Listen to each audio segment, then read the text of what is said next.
સ્વાગત છે દોસ્તો ઇન્ડિયન પોટરીમાં। તો તમે ગોળ ગલ્લા તો ઘણા બધા જોયા હશે, પણ આજના વિડીયોમાં હું તમને ચોરસ ગલ્લો બનાવીને બતાવીશ। તે પહેલાં ચેનલ પર પહેલી વાર આવ્યા તો ચેનલને સબસ્ક્રાઈબ કરી દેજો અને વિડીયોને લાઇક કરી દેજો। તો આજે આપણે જોવાનો છે ચોરસ ગલ્લો। તો એમાં બે પટ્ટીવાળો આવે છે ગલ્લો। બે પટ્ટીવાળો આવે છે। એટલે ચોરસ કાટમાં તમને દેખાશે। પેલો આપણે ગોળ બનાવીએ છીએ। હા, તો સરસ મજાનો આપણે પહેલાં ચોરસ ગલ્લો બનાવી દઈએ, પછી બીજી આઈટમ બનાવીએ।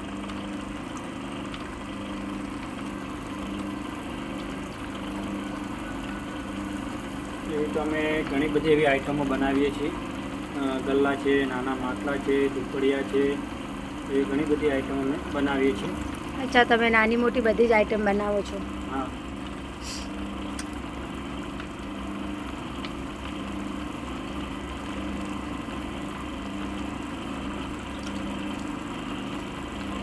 જે નેચરલ માટી છે ને આપણે ઉપર ઉપાડવાની છે। હા, અને ઉપર એક તાર કાઢવાની છે આ રીતે। તો તમે જોઈ શકો છો ઉપર આપણે તાર કાઢી છે અને હવે એક નીચે અહીંયા તાર કાઢશું આપણે બીજી। આ રીતે બનાવવામાં આવે છે ચોરસ ગુલ્લક। હવે આપણે એનું મોઢું બંધ કરવાનું છે એકદમ સરસ મજા।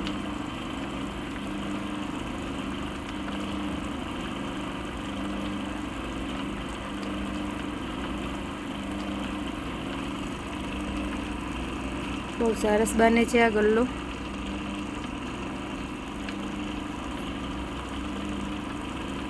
આ રીતે બનાવવામાં આવે છે।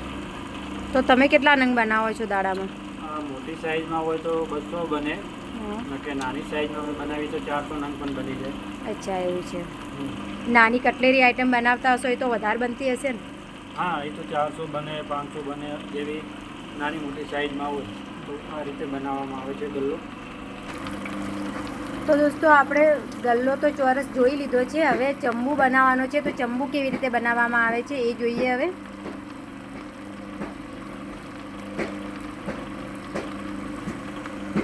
ચંબુ તો તમે ડિઝાઇનવાળો બનાવતા હશો ને?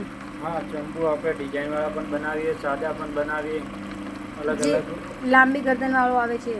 હા, એ પણ બનાવીએ છીએ। ચલો આપણે એ બનાવી દઈએ પહેલાં।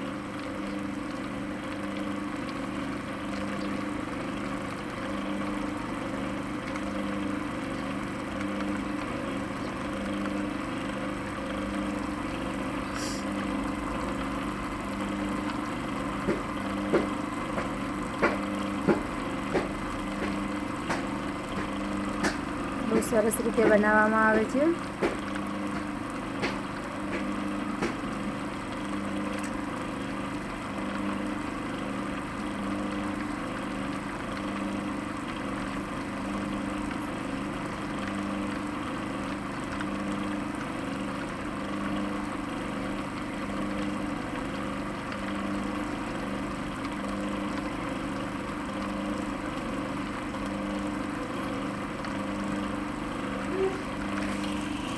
હવે આપણે ચાકડો બંધ કરી દઈશું પહેલાં।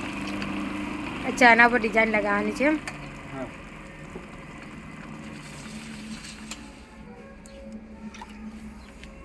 તો સૌથી પહેલાં આપણે કાંઠા ઉપર ડિઝાઇન લગાવીશું આ રીતે।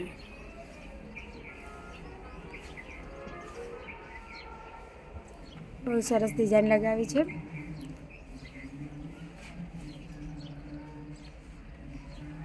હવે અહીંયા થોડીક ડિઝાઇન લગાવી દઈશું। સરસ।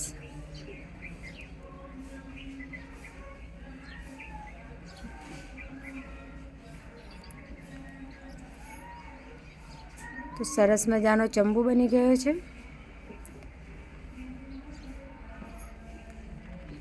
આને સુકાવવામાં કેટલો ટાઈમ લાગતો હશે? આ કમસે કમ 10 દિવસ પછી જ સુકાય। અને એના ઉપર કલર લગાવતા હશો ને તમે, પોલિશ આના વગેરે? ઉપર અમે લાલ કલર લગાવીએ છીએ, ગોલ્ડન કલર લગાવીએ છીએ, ડિઝાઇન પણ આના ઉપર લગાવીએ છીએ। જે રીતના ઓર્ડર હોય એ ઓર્ડર પ્રમાણે અમે બનાવીએ છીએ અલગ અલગ ડિઝાઇનમાં। અને પોલિશવાળા કરવા હોય તો આપણે એને? પોલિશવાળા ચાકડા ઉપર બને છે। પથ્થર જે મણકા આવે છે ને, હા, એના ઉપર આના ઉપર ઘસવામાં આવે, પછી એકદમ સરસ મજાની પોલિશ આવે છે એના ઉપર। તે ચાકડા ઉપર બનતા હશે તો? હા, ચાકડા ઉપર કરવામાં આવે છે। તો દોસ્તો ચંબુ પણ તમે જોઈ લીધો। તો હવે આપણે બનાવવાનું બાકી છે જે સબ્જી બનાવવા માટે જે તપેલી આવે છે એ. તો ચલો આપણે જોઈએ કે તપેલી કેવી રીતે બનાવે છે. તો સૌથી પહેલાં આપણે છે ને સરસ મજાની તપેલી બનાવી લઈએ.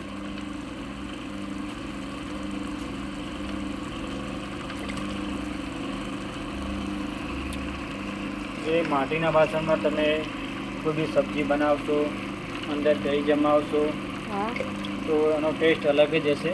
તો એકવાર કોઈ બી સબ્જી બનાવીને તમે જોજો અને એનો ટેસ્ટ પછી જોજો તમને કેવો લાગે છે. એકદમ સરસ મજાનો દહીં પણ જામે છે અને ઠંડુ પણ રહે છે ગરમીના મોસમમાં, અને મીઠું પણ લાગે છે. અને જો તમે સબ્જી બનાવશો તો એ પણ ટેસ્ટી બનશે, તમને સરસ લાગશે, એનો ટેસ્ટ પણ અલગ હશે બધા કરતાં. બહુ સરસ. આ રીતે અમે બનાવીએ છીએ.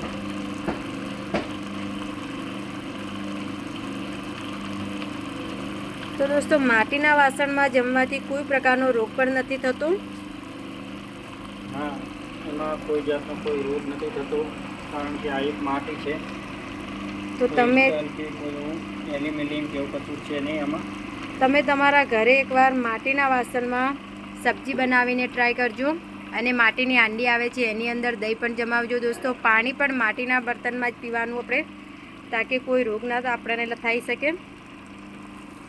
અને અમે પાણી પીવાના જે ગ્લાસ આવે છે માટીના એ પણ બનાવીએ છીએ. અચ્છા, તમે માટીના ગ્લાસ પણ બનાવો છો. કપ આવે છે એ પણ બનાવીએ છીએ. અચ્છા, માટીની હરેક આઈટમ અમે બનાવીએ છીએ. અને જે ખાવાના કટોરા આવે છે, જે આપણે વાટકા બોલીએ છીએ, હા, એ પણ બનાવીએ છીએ. માટીની હરેક આઈટમ આપણે બનાવીએ છીએ. તો દોસ્તો તમે આવી જ રીતે માટીના વાસણ જોવા માટે ચેનલને સબસ્ક્રાઈબ કરવાનું ભૂલતા નહીં, અને વિડીયોને લાઈક કરતા રહેજો ભાઈ. તો આપણી સરસ મજાની તપેલી બની ગઈ છે. તો આ રીતે તપેલીને બનાવવામાં આવે છે. તો મિત્રો, તમને આ વિડીયો કેવો લાગ્યો? વિડીયો પસંદ આવ્યો તો લાઇક સબસ્ક્રાઈબ કરવાનું ભૂલતા નહીં. અને ઇન્ડિયન પોટરી ચેનલ પર પહેલી જ વાર આવ્યો તો ચેનલને સબસ્ક્રાઈબ કરી નાખજો, લાઇક કરી નાખજો. આપણે હરેક માટીના જે પણ વાસણ બનાવીએ છીએ અલગ અલગ વિડીયો લઈને આવતા રહીશું. તો ફરી મળીશું હવે નવા વિડીયોમાં. Okay bye.